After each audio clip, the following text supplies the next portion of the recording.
அழகிய மான்குட்டி ஒன்று குயிலின் குரலோடு எழுந்தது. சிவகாமி ஆடுவதற்கு தயாராக முன் வந்ததும் ஆயனர் ஒரு பாடலை எடுத்துக் கொடுத்தார். தேடி தேடி அருமையான பாடல். வடிவேறு சிறிசூலம் தோன்றும் தோன்றும் வளர்சடைமேல் இளமதியம் தோன்றும் தோன்றும். இப்படி முழுது தோன்றும் தோன்றும்னே வரும். சிவபெருமான பாராட்டி வர்ணிச்சு பாடப்பட்ட இந்த பாடல். இந்த பாடலுக்கு அழகா அபிநயம் பிடிக்கிறாங்க. இந்த இடத்த படிக்கும் நம்ம கதை புக்கில் வாசிக்கும் போது கலங்கரை விளக்கம் படத்துல மாமல்லராவும் சிவகாமியாவும் எம்ஜிஆரும் சரோஜாதாவும் நடிப்பாங்க. அருமையா இருக்கும் அந்த பாட்டு. பொன்னெழில் புத்தது புதுவானிலும் ரொம்ப அருமையா ஆடுவாங்க. அதுவும் சரி, அதை விட்டுருவோம். இப்போ இங்க கூடியிருக்கிற எல்லாரும் ரொம்ப அருமையா உட்கார்ந்து தங்களை மறந்து அப்படியே நாட்டியத்துல ஒன்றி கேட்டுக்கிட்டு இருப்பாங்க, பார்த்துக்கிட்டு இருப்பாங்க. இந்த பக்தியா இந்த பாட்டு பாடி அவங்க ஆடினதும் திருநாவுக்கரசர் கண்களிலிருந்து கண்ணீர் வழிஞ்சுக்கிட்டே இருக்கும். அந்த பாட்டு முடிஞ்சதும் திருநாவுக்கரசர் சொல்றார், கைலாசநாதன் ஈசனையே காட்டி விட்டாயே அப்படின்னு அப்படியே உருகி சொல்றார். அப்புறம் இன்னும் ஒரு பாட்டுக்கு அபிநயம் பிடிக்கிறியாமா அப்படின்னு ஆசையோட கேட்கிறார். உடனே ஆயனர் அடுத்த பாட்டு கொடுக்கிறார். அது திருநாவுக்கரசர் எழுதின பாட்டை. அந்த பாட்டு முன்னம் அவன் நாமம் கேட்டாள், மூர்த்தி அவன் இருக்கும் வண்ணம் கேட்டாள் அப்படின்னு ஒரு பாட்டு. அந்த பாட்டை பாட ஆரம்பிச்ச உடனே சிவகாமி ரொம்ப அருமையா ஆட ஆரம்பிச்சிட்டாங்க. அவங்கள மறந்துட்டாங்க. இப்படி ஆட முடியுமோ அவ்வளவு அழகா ஆடுறாங்க. வானத்திலேயே பறக்கிற மாதிரி அப்படியே மிதந்து மிதந்து அப்படியே ஆட ஆரம்பிக்கிறாங்க. அந்த பாட்டு இறைவன் மேல் உள்ள ஒரு பக்தியா ஒரு பொண்ணு தன்னையே மறந்துடுறா. அப்படியே பிச்சை ஆயிடுறா, பைத்தியம் ஆயிடுறா. கடைசியில இறைவன் பாதங்கள்ல சரணடைறா. அதை விளக்குற மாதிரி போடுற பாட்டு தான் இந்த முன்னம் அவன் நாமம் கேட்டாள். அதை ஒரு தரம் பாடி ரெண்டாவது தரம் பாடி இந்த பொண்ணு அழகா ஆடுது. அதுல கடைசியில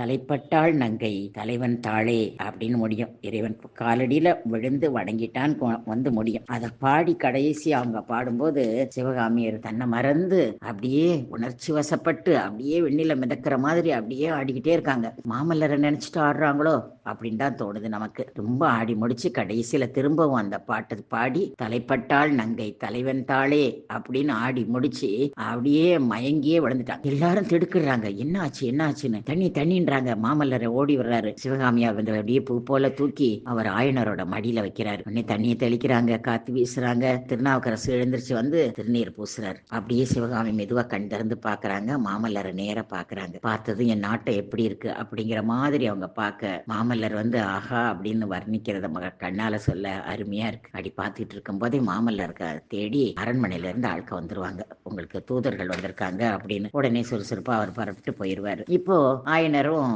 சிவகாமியும் பரப்பிட்டு வெளியில வருவாங்க. சிவகாமியோட சின்ன வயசுல கூட இருந்த தோழி ஒருத்தி இங்க இருக்கா காஞ்சிபுரத்துல. கமலின்னு பேரு. கமலியோட வீட்டுக்காரன் கண்ணபிரான் நம்ம மாமல்லருக்கு ரதம் ஓட்டுறவர். அவர் ரதத்தையே கொண்டு வந்தார் இவங்களை கூட்டிட்டு போறதுக்காக. சரி, இவங்க 2 பேரும் ஏற்றி கமலி வீட்டுக்கு போறாங்க. கமலிக்கு ஒரே சந்தோஷம். சிவகாமியை பார்த்து பார்த்து அவங்களால பொறுக்க முடியல. இனி சாப்பாடு கலகலப்பா பேச்சு உபசரிப்பு எல்லாம் முடியுது. சிவகாமி ஒரு பக்கம் படிச்சு ஒரு ரூம்ல படுக்கிறாங்க. கமலியும் கண்ணபிரானும் வெளியில பேசிக்கிட்டு இருக்கிறாங்க. இப்ப சிவகாமி எழுந்திருச்சு உட்காடுறாங்க. வெளியில பார்க்கும்போது தன்னோட பேரை வச்சு பேசுற மாதிரி இருக்கிறவங்க கேட்கறாங்க. அப்போ அங்க கண்ணபிரான் சொல்றார், கமலிட்ட சொல்றார், நானே உன் தங்கச்சியும் மாமல்லரையும் பார்த்தேன். அவங்களுக்குள்ள ஒரு சங்கிலி தொடர்பு இருக்குப்பா அப்படிங்கிறார். எதை வச்சு சொல்றேன்னா, திருநாவுக்கரசர் மடத்துல மாமல்லர் அப்படியே துடிச்சு போயிட்டார். சிவகாமி விழுந்ததும் அப்படியே அவர் தூக்கி வைக்கிறத பார்க்கும்போது நான் அசந்துட்டேன், எனக்கு புரிஞ்சுக்கிடுச்சு அப்படிங்கிறார். அப்படி சொன்னதும் கமலி, கண்ணா நீ இஷ்டம் போல எதுவும் பேசாத அப்படிங்கிறாங்க. இல்ல இல்ல கமலி, இதெல்லாம் ஏற்கனவே எனக்கு அனுபவப்பட்டிருக்கேன்ல, அதனால எனக்கு தெரியும். ஆனா கமலி, ஒரு விஷயம் உன்னுடைய தோழிக்கும் சக்கரவர்த்திக்கும் பொருத்தமாகுமா அப்படிங்கிறார். கமலி சொல்றா, ஆஹா, ஏன் ஒன்னும் கவலை இல்லை. என் தோழி எத்தனை தேசத்து ராஜகுமாரியை விட தகுதியானவதான். மாமல்லருக்கு பொருத்தமான பொண்ணா அவதான் இருப்பா அப்படின்னு சொல்லி அட்டகாசமா சொல்றாங்க. இதை சொன்ன உடனே சிவகாமி கொஞ்சம் கேட்கறத அப்படியே விட்டுட்டு உள்ள போய் படுத்துக்கிறாங்க. மனசு வருத்து போகுது. அப்படியே ஏங்குறாங்க. அதானே நம்முடைய காதல் என்ன பொருத்தமான காதலா அப்படின்னு யோசிச்சுட்டே படுத்திருக்கிறாங்க. அன்றைய நாள் கமலி வீட்டுல நேரமெல்லாம் போகுது. மறுநாள் அவங்க ஊருக்கு போறாங்க. சரி, இனி பரஞ்சோதி கிட்ட போவோம். பரஞ்சோதி மகேந்திரவாடியில இருந்து அப்படியே குதிரையில பரப்பிட்டு நாகநந்தி அடிகள் சொன்ன அந்த பௌத்த மடாலயத்துக்கு பயணப்படுறார். ரொம்ப தூரம் போறார். ரொம்ப தூரம் குதிரையில போய்கிட்டே இருக்கிறார். அந்த மடாலயம் வருது. வந்த உடனே இறங்கி அங்கே போய் விசாரிக்கிறாரு. ஒரு புத்த மத குரு தான் பார்க்குறாரு. பார்த்து அவன்கிட்ட விவரம் கேட்குறாரு. ஆனால் அவருடைய லாங்குவேஜ் புரியல. உடனே இன்னொருத்தர் வர்றாரு. 2 பேரும் பேசி பரஞ்சோதிட்ட அந்த ஓலையை கொடுப்பா, நாங்கள் பார்க்குறோம் அப்படிங்கிறாங்க. பரஞ்சோதி, இல்லை இல்லை, இந்த ஓலையை சத்தியாசிரேற்றம் மட்டும்தான் கொடுக்கணும்னு நாகநந்தி அடிகள் சொல்லியிருக்கிறாரு. நான் பாட்டில் கொடுக்க முடியாது, மன்னிக்கவும் அப்படின்னு சொல்றாரு. உடனே அவங்க சரி அப்படின்னா நீ சத்தியாசிரேற்ற போலாம், நாங்கள் உன்னை வழி அனுப்புகிறோம் அப்படின்னு ஒரு 3 குதிரை வீரர்களோட அனுப்பி விடுறாங்க. இப்போ இவர் ஒரு குதிரையில போய்கிட்டே இருக்கிறாரு. இப்போ போகும்போது போகும்போது பரஞ்சோதிக்கு சந்தேகமா இருக்கு. நம்மள அரெஸ்ட் பண்ணி கூட்டு போற மாரி இருக்கு. முன்னுக்கும் பின்னுக்கும் வருதுங்க இந்த வீரர்கள்லாம். நம்மகிட்ட நல்லா பேசவும் இல்ல. அட சிரிக்கிற முகத்த கூட காணோம் அப்படின்னு நினைச்சுக்கிட்டே தான் போறாரு. அப்போ கொஞ்ச தூரம் போனதுக்கு அப்புறம் பரஞ்சோதி என்ன செய்றாரு, குதிரைய அப்படியே திருப்பி வந்த வழியே திருப்பலான்னு திருப்புறாரு.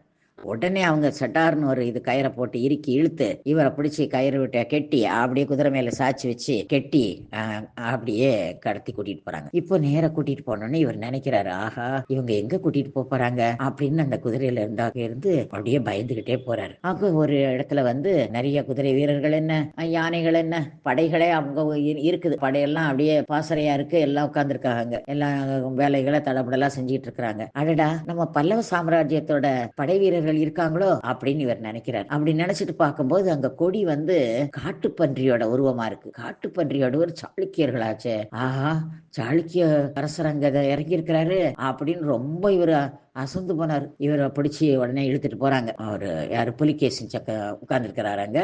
அங்க கொண்டு போய் நிறுத்துறாங்க. இழுத்து தான் நிறுத்துறாங்க. ஏன்னா இவர் சோர்ந்து போனாரு. தன்னால அலுப்பு வேற, இது வேற, இப்படி இழுத்துட்டு வந்துட்டாங்களா, சோர்ந்து வேற. அப்படி இழுத்துட்டு போகும்போதே அங்க தெரிஞ்ச முகம் ஒண்ணு தெரியுது, வஜ்ரபாகு முகம். அவரு இவரை பார்த்துட்டு ஆச்சரியப்பட்ட மாதிரி, என்னப்பா இது இப்படி வர்ற அப்படின்னு மட்டும் கேட்கிறாரு. கேட்டுட்டு சத்யாசிரியர்கிட்ட உண்மையெல்லாம் சொல்லு, எல்லாம் சரியா இருக்கும் அப்படின்னு சொல்றாரு. சொல்லும் போதே வஜ்ரபாகு கண்ணுல வந்து ஒரு சின்ன கண்ணடிப்பு தெரியுது. சரி நம்மளை பார்த்துக்கிடுவாரு அப்படின்ற தைரியத்துல சக்கரவர்த்திட்ட போய் நிக்கிறாரு. அதை நாளைக்கு சொல்றேன்.